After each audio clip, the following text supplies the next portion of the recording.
William Byron has won the 66 Daytona 500 to kick off the 2024 NASCAR season. And guys, when you're doing an interview with the driver who's won NASCAR's Super Bowl, we're not doing that over Zoom.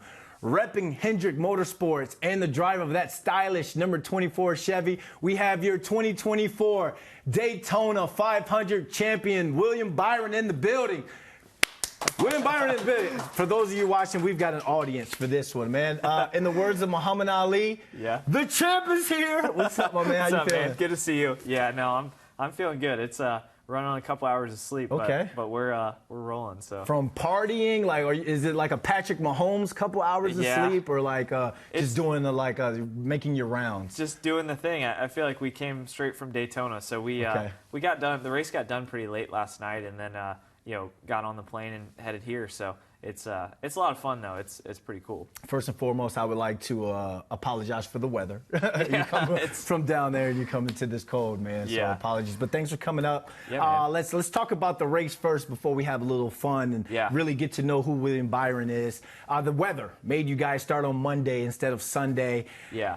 Are you on some sort of set schedule and regimen leading up to a race? And did that delay throw things off for you and your team's preparation? Yeah, honestly, it did a little bit because you go through the thought process and anticipation of the race. And honestly, for me, when I get in the race car is really when it all clicks on for me. Okay. Everything else besides that is really pretty relaxed and calm. And I feel like once I get in the car, put on the helmet, the nerves start rolling and the adrenaline starts going. But up until then, Sunday I just saw a movie and just kind of hung out. What and movie? laid low. What movie? The Marley movie. So it was pretty good. Okay, all pretty right, good vibe, Doc. So. You a Bob Marley fan? Yeah, I love his music. Nice, nice. I love hanging out on the water, so I've always listened to his music. It's pretty chill. So. That's dope. So let's go back further in the week.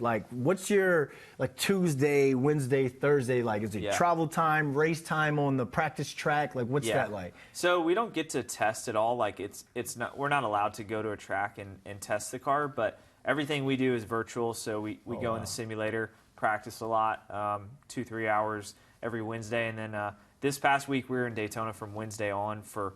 It's a long week because we have qualifying and then pre-race that we do. So it's pretty fun, but that's definitely the longest week of the year. But most weeks I'm at the race shop and doing meetings and things. Nutrition, diet, do they have you on some strict regimen for that? Yeah, it's kind of, I have a trainer that works with a lot of race car drivers, and we do a lot of different work, especially on my neck for crashes because your head moves so much. The impacts can be up to 50 or 60 G's, so that's a lot of force going through your spine and your neck. So we do a lot of work to just preventative for injury, and then obviously the work to be fit inside the car and not get overheated. Usually as an athlete, when you hear 50 or 60 G's, you're like, pay me. Be like, no, this is force that's going through your body. And I remember Keyshawn Johnson used to say, when you play a football game, it's like going through a car wreck. Yeah. But for you guys, I imagine, are you in the weight room leading up to the race as well, to supplement that neck work as well? For sure. I mean, I think upper body and mobility and strength is really important, especially in your shoulders, because we're just gripping the wheel constantly, and you're pretty much carrying around like a 20 or 25 pound weight, and you're just constantly turning that. So it's a lot of sustained pressure on your shoulders, but and then your legs too. At certain tracks, you push the brake really hard, and the pedals inside our cars are really stiff and rigid to get a lot of pressure into it. So yeah. That's something I got to check out. I may have to work out with you one time. Man. Just don't make me look bad like that one yoga instructor when I worked out with her. You know who you are, lady. All right. You were talking about how when you get into the car, that's when your mind, you start to lock in. Yeah. The Rock was the grandmaster, got you guys started with the start your engines. When I played pro football, when someone sang the national anthem, that's when I know I was locked in, ready. It's time to get active. Lead us up to the moments or the minutes until when they kicked off the race. Yeah, honestly, I mean, having the Rock there, he's a lot bigger in person. He's a huge guy, so it was cool to see him there, and just the passion he has for the sport was awesome. And then the funny thing, interesting thing, a lot of times with the command to start engines, we can't hear it inside the car. But the Rock was loud enough that I could hear it. So I started the car, as soon as I heard it. Usually I have to rely on my spotter to tell me when to start the car. But that was pretty unique. Who has been or done a great job other than The Rock being a grandmaster? Yeah, I mean, there's a lot of ones. I feel like Adam Sandler was pretty good. Adam Sandler, yeah. okay. So he was a good one for sure. All right, let's talk about the race, man, because this is your 11th Cup Series win. Yeah. Congratulations. Thank We you. can clap on that one. Thank That you. one. There we go.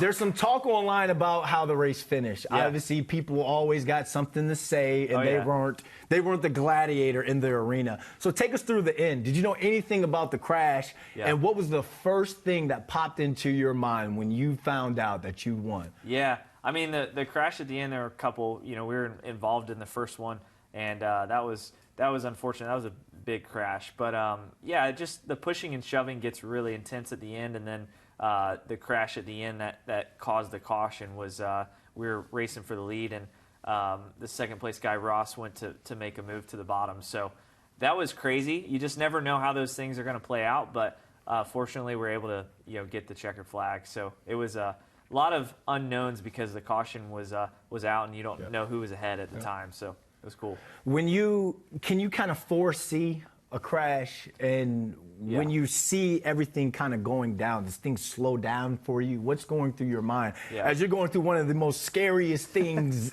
in the world to me, but to you guys, it's part of your business? It is. I mean, you definitely, for us, like, we tighten the belts tighter as the race goes on. At least I do, because I sense a crash is coming. So you want to make sure your body's prepared for that. But for us, I mean, you can sense the energy is changing, and there's so much energy in the group of cars that a lot of times you can tell that a crash is coming. It's just a matter of one wrong push or one wrong decision, and there's usually one. That's wild, man. Glad to see that you were unscathed. Yeah. You were the champ. Thank you. What would you say to the people who have a voice or are trying to voice their displeasure with how the race ended? What would you say? I mean, it's just the way that racing is. I think that it's, especially at Daytona, it gets really intense at the end, and crashes are part of the racing there. So it's you kind of know that strapping in the car. All right. 18-1 odds. What do you say to the folks who went out, bet on you, and made themselves some money? So I had somebody come up to me before the race, and they said that last year I had won them a lot of money. So that was good. But yeah, I mean, it's good. Hopefully the odds get slimmer greater over the years. But it's cool. It's cool to win the Daytona 500. Honestly, you don't get many chances to win that race, so it's pretty special. Is there a fantasy football for NASCAR? There is. There is fantasy NASCAR racing. Do people select you high in their draft? Do they come up to you and be like, "Hey, you better win today. I'm starting you." Yeah. How does that work? There is. I mean, I think there's probably tiers to it. I've never done it, but I think there's people you can put in your lineup, and then people you can sit in the garage. So very unique for sure for our sport. So sitting the bench is called sitting in the garage for you guys? Yeah, oh, you my put God. that car in the garage. I'm going to use that. I got a 9-month-old at home. I'm going to use it for his timeout. Like, dude, go sit in the garage, bro. Yeah. Spill that formula one more time, and you're in the garage, mister. All right, another thing, you won, did your thing. You're the 6th driver from Hendrick Motorsports to win the Daytona 500. Yeah. You're now on the list with some racing legends like Jeff Gordon, Jimmie Johnson, Dale Earnhardt. Yeah. Talk to young William Byron. Did you dream of this moment when you were a kid, and what's it like being on the list with some of the GOATs of your sport? It's crazy. I mean, I never envisioned that. I just wanted to be part of the sport, whether that was driving or just being involved somehow. So it's pretty crazy to be in NASCAR and then to win, a race like the Daytona 500 is pretty unreal. So I'm still taking it in, and like the confetti on that shot, like that's what I remember from the Daytona 500 all the years I watched. So it's pretty special. But to be on that list, the Jeff Gordons, did you look up to those guys growing up? I did. I mean, Jimmy was actually my favorite driver. So yeah, he was my favorite growing up. He always won a lot, and so that made it easy to pull for him. But he's always been just such a class act, and obviously won a lot of races, but always did it the right way. So I always appreciated that. And he's still competing. I think he got 22nd, 24th. Yeah, he was still in the race yesterday. So what's that like going up against J. Cole? Yeah. From North Carolina has a song where he says, long live your idols, hope they never become your rivals. Yeah. Now, your idol, you just beat. Yeah. Like, what's that feeling like? It's crazy. I mean, being out there, like playing with or racing with somebody like Jimmy's, I feel like kind of like Brady and playing with a young quarterback or Mahomes. So it's definitely interesting to race against your heroes and see how they do their business. You can tell our generation gap. You said Brady, Mahomes. I was going to say like Kobe, Jordan, like even throw back to like Larry Bird and like somebody else. But I'm 39, man. Like I'm that old guy on set right now. I want to. One of our producers, he's a huge NASCAR fan, sitting over there right now. Shout out to Nikolai. He was talking about how the manufacturers from Toyota and Ford debuted new race bodies to compete better with the Chevy Camaro. Yeah. You're riding the Camaro, right? What makes the Camaro such a great car for you guys? I mean, Chevy's a classic brand in NASCAR, so and in America too. So it's pretty cool to drive a Chevy, and we've been winning a lot with the Camaro for a while. So hopefully we can get some more wins with it this year, and obviously they have some new cars coming along too. Okay. So excited for that as well. All right. We got some think fast questions for Let's you. do it. Put you on the spot a little bit. Think fast. This is the final lap of this interview. Top 5 songs on your race day playlist. Yeah, I mean, top 5 songs, that really puts me on the spot. But or artist. I listen to Kanye sometimes before the race, Drake, Taylor Swift. I like Taylor Swift. And I like Zach Bryan. He's a good country artist. And I would say, and then if I'm trying to chill a little bit, maybe throw in some Jimmy Buffett. That would be good. Jimmy Buffett. Bro, you're going 200, 300 something miles per hour just sitting there chilling, listening to Margaritaville. Oh, yeah. Wait, is that Jimmy Buffett? Margaritaville? Yeah, Margaritaville. Yeah, there we go. There we go. Yeah, for sure. I'll wear the sandals. I'll wear those sandals. Top 3 emojis you use on a daily basis. I feel like for me, it's always the half smile, the smirk. Okay. And then I feel like I use the thumbs up quite a bit, and then the check mark. I go through my checklist of, I read a lot of notes on my phone, so I go through that. Bro, the half smile. What was the second one? What was it? Thumbs up. Thumbs up. And then the check mark. That's borderline like texter, bro. Like, hey, what are you doing today? I'm at the racetrack. Thumbs up. Like, half smile. Someone try to tell you a funny joke or send you like a funny reel. You give them the half smile. Like, yo, I'm busy right now. I learned from my friends. I learned how to do the and just click on the message, and it's way easier than responding. Do you like it before you message it? Like message back? Yes. Don't do that, man. Don't do that. What's the point of liking it if you're going to message back? That's true. That's my TED Talk. Thanks for coming to my TED I like Talk. That. You're from one or the other. You're from Charlotte. Would you rather have Hornets, Hurricanes, or Panthers season tickets for life, and why?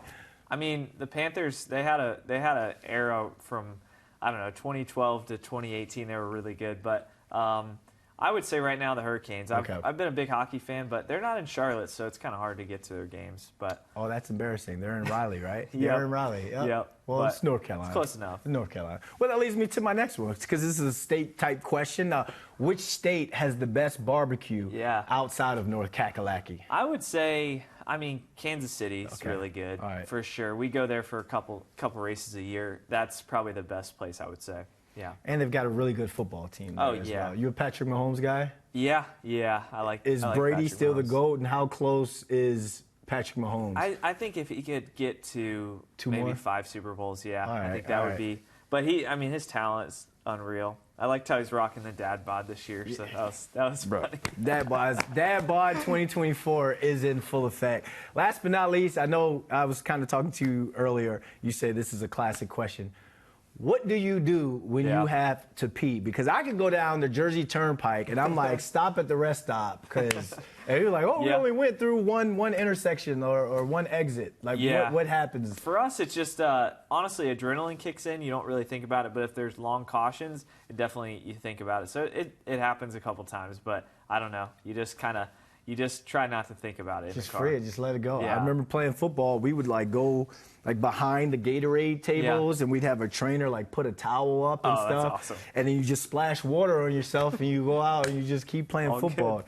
disgusting, but at the same time, efficient. Yeah. Last but not least, can you show the people the ring? Yeah, so Ooh. this is the 500 ring from yesterday. Go ahead, walk up to it. Go ahead, walk up to it. Yeah, nice. there we go. Can I use that to go to the club? So it's got a lot of bling to it. So I'm gonna keep it stored somewhere, but pretty cool. Hopefully I don't lose it. Whew, just got chilly in here. Well, look, man, congratulations. Thank you. Oh, you know what? Now that you won the Super Bowl, and you guys do the Super Bowl first. Yeah. I mean, how do you chase that success throughout the rest of the race season with 36 more races to go? For sure. I mean, we have I would say our two biggest races are really tied between the final race and the 500. So it's the championship is a year-long quest. So we've got a long season ahead to pursue that. But we start strong with a win. So hopefully we can do that. There you go, man. Thank Congratulations. You, man. Appreciate it. Good luck man. this year, man. Thank you.